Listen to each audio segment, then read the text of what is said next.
Okay, this is page 8. And this is, we're completing for x right here. We want to get x on one side, numbers on the other. So we're going to get rid of the 7 by adding the opposite. And so 3x equals 27, divide by 3. Whatever is x being multiplied by, you do the opposite and divide by it. And so x is going to equal 9. And next one here. Let's go ahead and subtract 1 from both sides, just kind of clean it up a little bit. X minus 3 divided by 2 equals 5. Opposite dividing by 2 is multiplying by 2. So if I multiply both sides by 2, I increase them both by doubling them. This cancels out this, and I'm still going to distribute over here. So x minus 3 equals 10. So once again, I'm going to get x by itself. So add the opposite. And x equals 13. And I can plug it back in to check. 13 minus 3 is 10. 10 divided by 2 is 5. 5 plus 1 is 6. And that's true. And here, I'll go ahead and let's go and add 3 to both sides just to kind of clean it up just a little bit. 7 times x over 4 plus 6 equals 77.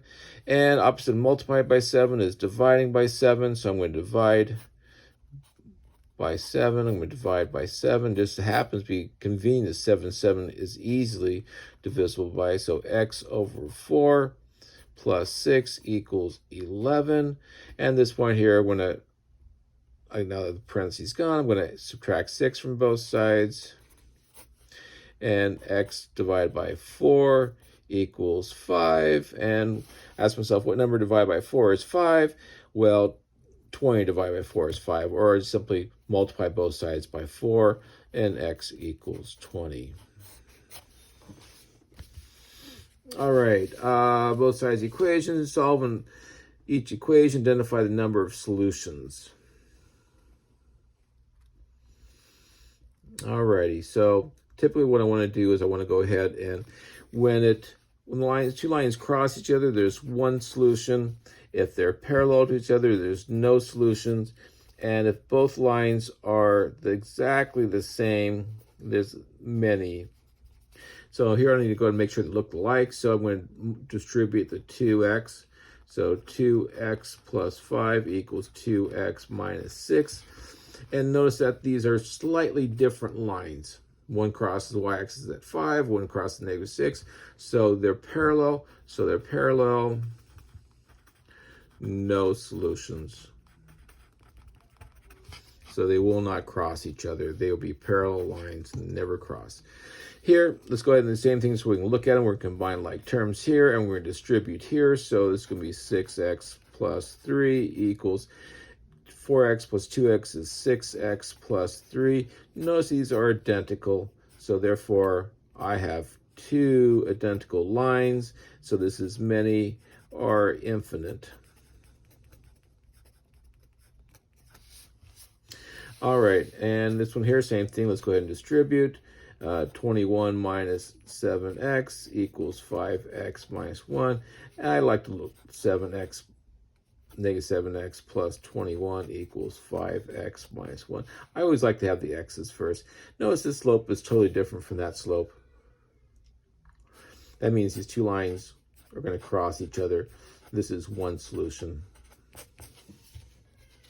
All right, we're going to talk about inequalities. Remember, if it's less than or greater than, it's going to be an open circle, and if it's got an equal sign attached to it, it's a closed circle. So this is an open circle and goes to the left, and so I always want the variable first. So I'm just going to use x as a lack of a better term. X, and I know it goes to the left, and that's a positive 8. And so there's no equal sign to it, so it's open circle, and so I'm done. Any value is going to be less than 8, so 7, 6, 5, or whatever.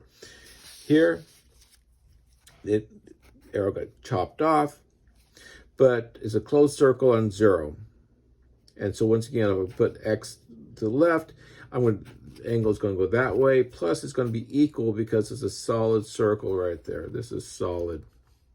And so this is 0. So any value that's equal to or greater than 1 makes it true.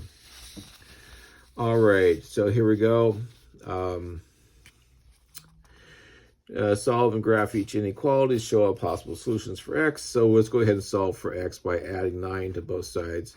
Notice that whenever I multiply or divide by negative, the inequality has to reverse itself.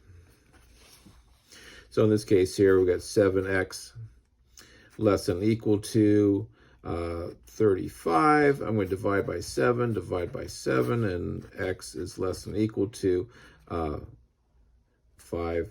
And so there I divided by a positive, so this inequality didn't change. So, and it says graph each one. So I'm going to put a 5 right here, and it's going to be a solid circle, and it's going to be less than. This tells me which direction it goes if I always put the variable first. All right, over here, let's go ahead and solve for x. I can see this negative in front of this 6, so I know I'm going to reverse the inequality. So I'm going to write down reverse right here because I know it's going to happen. So I'm going to go ahead and minus 11, negative 6x is less than or equal to negative 42. I'm going to divide by negative 6, divide by negative 6, and this inequality is going to reverse itself. And this is going to be x, and that's going to be 7, and negative divided by negative is positive, and so I'm going to graph it. Here's 7. It's a closed circle because there's an equal sign there, and the arrow goes to the right. It goes to the right. All right, last page, page 9. And write an inequality for the given graphs. So once again, if I put x to the left, it's going to be a lot easier to understand. It's a solid circle, so it's going to be greater than and the word 0. But it's also going to end over here at negative 3. So I like to put x in the middle, 0 to the left, and 3 to the right. Now notice that it's going to go, x opens up towards x here, so I better open up towards x here and close that down because there's a solid circle there. But this is an open circle, so I know that x will be less than 3, and I'm done. So when it's a bar like this, you got to put x in the middle because all my values are going to be in the middle there. And okay, last two problems. Solve and graph the compound inequalities for x. So let's go ahead and solve for x. So we're going to add 2, and 3x greater than 9, divide by 3, and x is greater than 3. And here we're going to do the same thing. We're going to subtract 8 from both sides, and 4x is less than or equal to negative 8. I'm going to divide by 4, and x is less than or equal to negative 2. So here's my number line. My smallest value is negative 2. My biggest value is 3. X is greater than 3, so it's going to be an open circle. And let's make this a better open circle. And it's going to go out. This says x is less than negative 2, but it does include negative 2. There's a solid line. And there we go. This is an OR statement. And we already saw that's OR right there. So there's two different directions it goes. And the last one.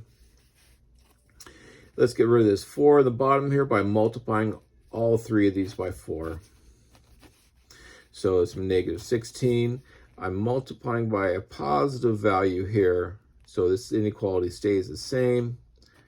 5x minus 1 less than 24. So this 4 went to all three of these. Now I'm going to simplify by adding 1 to both sides, to all three sides.